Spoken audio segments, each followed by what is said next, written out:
ഇന്ന് മകരസംക്രാന്തി ദിവസം, അതായത് ഗുജറാത്തികളുടെ പ്രിയപ്പെട്ട കൈറ്റ് ഫെസ്റ്റിവൽ ഡേ. മുതിർന്നവരും കുട്ടികളും ഒരുപോലെ കൊണ്ടാടുന്ന ഫെസ്റ്റിവൽ. ഇന്ന് ഗുജറാത്തിലെ രാജ്കോട്ടിൻ്റെ മണ്ണിൽ ആവേശത്തിൻ്റെയും ആഹ്ലാദത്തിൻ്റെയും ആർത്തിരമ്പലുകൾ അലയടിച്ച് തന്നെ കേൾക്കാൻ കഴിയും. അങ്ങനെ ഒരു ഫെസ്റ്റിവൽ നടക്കുമ്പോൾ അത് നിങ്ങളെ കാണിക്കാതിരിക്കുന്ന മോശമല്ലേ? അപ്പോൾ നമ്മൾ ഇപ്പോൾ കൈറ്റ് ഫെസ്റ്റിവലിനായിട്ടുള്ള കുറച്ച് സാധനങ്ങൾ മേടിക്കാൻ പോവാം. മോനാണെങ്കിൽ കൈറ്റ് മേടിക്കാൻ പോകാനുള്ള ത്രില്ലില്ല.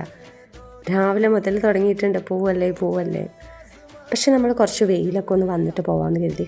ഒന്നുമല്ല, കാരണം കുഞ്ഞുള്ളതല്ലേ, അപ്പോൾ കുറച്ച് വെയിൽ വന്നിട്ട് പോകാമെന്ന് കരുതി. രാവിലെ ആകുമ്പോൾ ഇവിടെ അല്പം തണുപ്പ് കൂടുതലാണ്.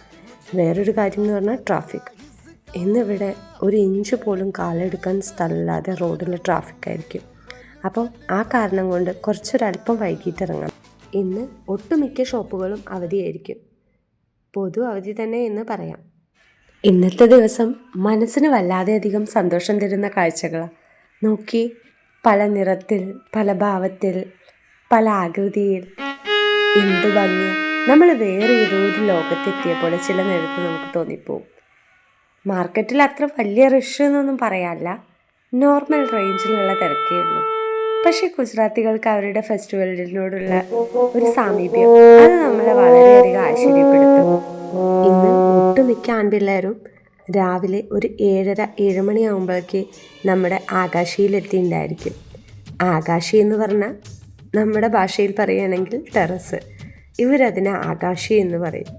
പണ്ടിവിടെ വന്നു കഴിഞ്ഞ സമയത്ത് എനിക്കിതെല്ലാം കേൾക്കുമ്പോൾ ഒരു അതിശയമായിരുന്നു. ഇവരുടെ ഭാഷ ഇതെങ്ങനെ പഠിച്ചെടുക്കും. പക്ഷേ ഇപ്പം എല്ലാം കൺട്രോളിലായി കേട്ടോ. റോഡുകളിലെല്ലാം കരിമ്പിൻ്റെയും ചനയുടെയും ഒരു കളിയായിരിക്കും ഇന്ന്. ചന എന്ന് പറഞ്ഞു കഴിഞ്ഞാൽ നമ്മളെ മണിക്കടലല്ലേ, അത് തന്നെ സാധനം. കണ്ടില്ലേ കരിമ്പ്? ഇനി ചന, ഇതാണ് ചന. നമ്മളെ മണിക്കടലല്ലേ, അതിനായി ഒരിത് പറയാം കേട്ടോ. മാർക്കറ്റിലെ ഒട്ടുമിക്ക കാഴ്ചകളും കണ്ട് ഇപ്പം നമ്മൾ കൈറ്റ് ഷോപ്പിലെത്തിയിട്ടോ. തിരക്കുകളെല്ലാം നന്നായി കുറഞ്ഞിരിക്കുന്നു. ആദ്യ കടയിൽ കയറിയെങ്കിലും അവിടെ എല്ലാ സാധനവും ഒരുവിധം തീർന്നിരിക്കുന്നു. അങ്ങനെ രണ്ടാമത്തെ ഷോപ്പിൽ കയറി അവിടെ ചെന്നപ്പോൾ ഇന്നലെ കണ്ടതിൻ്റെ 100ൽ ഒരംശം പോലും കൈറ്റുകളില്ല. എല്ലാം തീർന്നു. ആദ്യമായി ഞാൻ ഈ രാജ്കോട്ട് മണ്ണിൽ വന്ന സമയം കൈറ്റ് ഫെസ്റ്റിവൽ എന്താ, എങ്ങനെയാണ് ആഘോഷിക്കുക എന്നുള്ളൊരു ജിജ്ഞാസ ഉണ്ടായിരുന്നു. പക്ഷേ ഇന്ന് കൈറ്റ് ഫെസ്റ്റിവൽ എത്രത്തോളം നന്നാക്കാം എന്നുള്ള വ്യഗ്രതയിലാണ്. പട്ടം പറത്താനുള്ള ഊണിന് വേണ്ടിയിട്ട് നോക്കുക കേട്ടോ.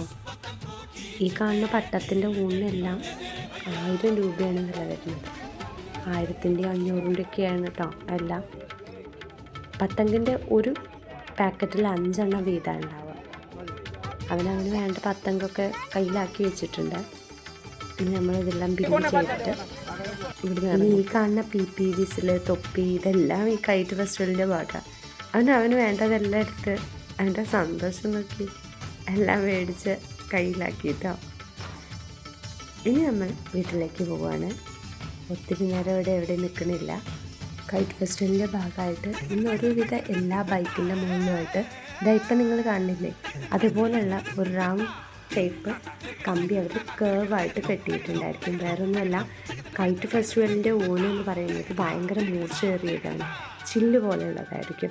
അപ്പോൾ അത് കഴുത്ത് തെറ്റി കുറേ പേർക്ക് അപകടങ്ങൾ ഉണ്ടായിട്ടുണ്ട്.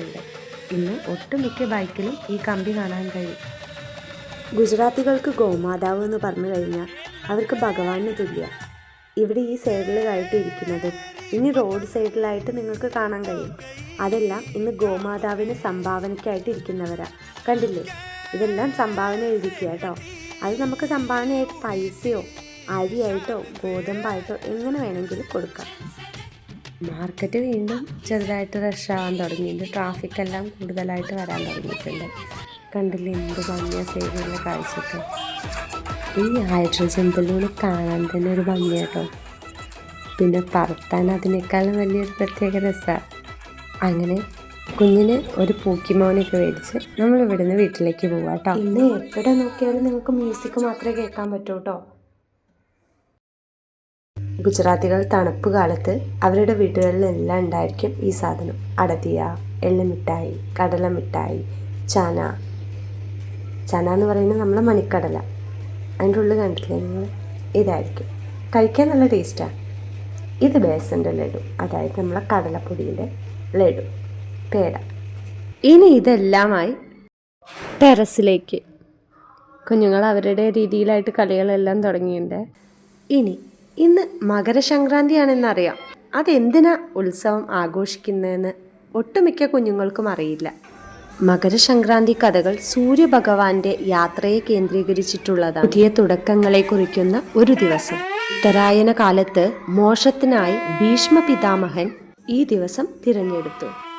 ഇരുട്ടിനുമേൽ വെളിച്ചത്തെയും തിന്മയ്ക്കുമേൽ നന്മയുടെയും വിജയത്തെ പ്രതീകപ്പെടുത്തുന്ന ശങ്കരാസുരനെ പോലെയുള്ള രാക്ഷസന്മാരെ സംക്രാന്തി എന്ന ദേവി നിഗ്രഹിക്കുകയും ചെയ്യുന്നു എന്ന പ്രധാന ഐതിഹ്യമാണ് മകരസംക്രാന്തിയിൽ അറിയപ്പെടുന്നത്. കൂടാതെ മകരസംക്രാന്തി ദിനത്തിൽ ഗംഗ, ഗോദാവരി, യമുന, കാവേരി എന്ന പുണ്യനദികളിൽ സ്നാനം ചെയ്യുന്നത് മുൻകാല പാപങ്ങളെല്ലാം തീരുമെന്ന ഒരു വിശ്വാസം കൂടി ഉണ്ട്.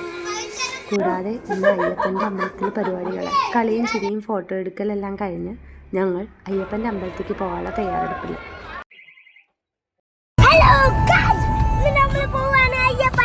ഇപ്പം നിങ്ങൾ കണ്ടത് കുഞ്ഞുങ്ങളുടെ മനസ്സിൽ ചില വ്ളോഗേഴ്സ് ചെലുത്തുന്ന സ്വാധീനം. ഇനി ഒരു 5 മിനിറ്റും കൂടി കഴിഞ്ഞു കഴിഞ്ഞാൽ അയ്യപ്പ ടെമ്പിൾ എത്താറായി. ഇന്ന് രാജ്കോട്ടിൽ താമസിക്കുന്ന മലയാളികളെല്ലാം ഈ അമ്പലത്തിൽ ഉണ്ടായിരിക്കും. അതിൻ്റെ ഒരു ത്രില്ലിലാണ് കേട്ടോ. റോഡിലെ ഓരോ കാഴ്ചയും കുഞ്ഞുങ്ങളെ ആശ്ചര്യപ്പെടുത്തുകയും ആഹ്ലാദപ്പെടുത്തുകയും ചെയ്യുന്നതായിരുന്നു. ഉച്ചയ്ക്ക് അല്പം ട്രാഫിക് ആയതുകൊണ്ട് തന്നെ 5 മിനിറ്റ് എന്നുള്ളത് 10 മിനിറ്റായി മാറി. ഇനി അമ്പലത്തിലെ കാഴ്ചകളെല്ലാം അമ്പലത്തിലെത്തിയിട്ട് നിങ്ങൾക്ക് കാണിച്ചു തരാം കേട്ടോ. നാവില്ലാതുള്ളോരും നാമം പാടുന്നു, നാടെല്ലാം കാതോർക്കുന്നു. ആടാനും പാടാനും അയ്യപ്പൻ കൂടുന്നു, ആരാനും വൈകുമ്പോൾ തേടാനും പോകുന്നു. ആളില്ല കാട്ടിലും അയ്യനുണ്ടേ, അമ്പലമേട്ടിലും അയ്യനുണ്ടേ. കണ്ണോളം കണ്ടതുപോലെ കാതോളം. ഇത് കഴിഞ്ഞ് നമ്മൾ സദ്യക്കുള്ള ക്യൂവിൽ നിൽക്കുക. അപ്പോൾ ഒരല്പം 2-3 ഫോട്ടോസും കൂടി എടുത്തു. വേറെ നല്ല തിരക്ക് കൂടുതലായിരുന്നു. ഇത്രയധികം മലയാളികൾ രാജ്കോട്ടിലുണ്ടെന്ന് മനസ്സിലായത് ഇന്നാണ്. മലയാളികൾക്ക് സദ്യയിൽ പായസം, അച്ചാർ ഇതൊക്കെ ഒരു വികാരം തന്നെയല്ലേ. സദ്യയും കഴിച്ച് കുറച്ച് കുശലാന്വേഷണങ്ങളെല്ലാം നടത്തി ഞങ്ങൾ അവിടുന്ന് യാത്രയായി. ഇനി വീട്ടിൽ ചെന്ന് കുറച്ച് നേരം ഉറങ്ങി ഡ്രസ്സെല്ലാം മാറ്റി പിന്നീട് പട്ടം പറത്താൻ തന്നെ ഇറങ്ങി കേട്ടോ. തണുപ്പായതുകൊണ്ട് ജീൻസ് അല്ലാതെ പറ്റില്ല. അച്ഛനും കുട്ടികളും പട്ടം പറത്തുന്ന തിരക്ക് തന്നെയായിരുന്നു കേട്ടോ. അങ്ങനെ ഇന്നത്തെ ദിവസം ഒരു മെമ്മറബിൾ ഡേ ആയി മനസ്സിൽ സൂക്ഷിക്കാൻ കുറച്ച് ഫോട്ടോസ് എടുത്തു. അങ്ങനെ ഇന്നത്തെ വീഡിയോ ഇവിടെ അവസാനിക്കുകയാണ്.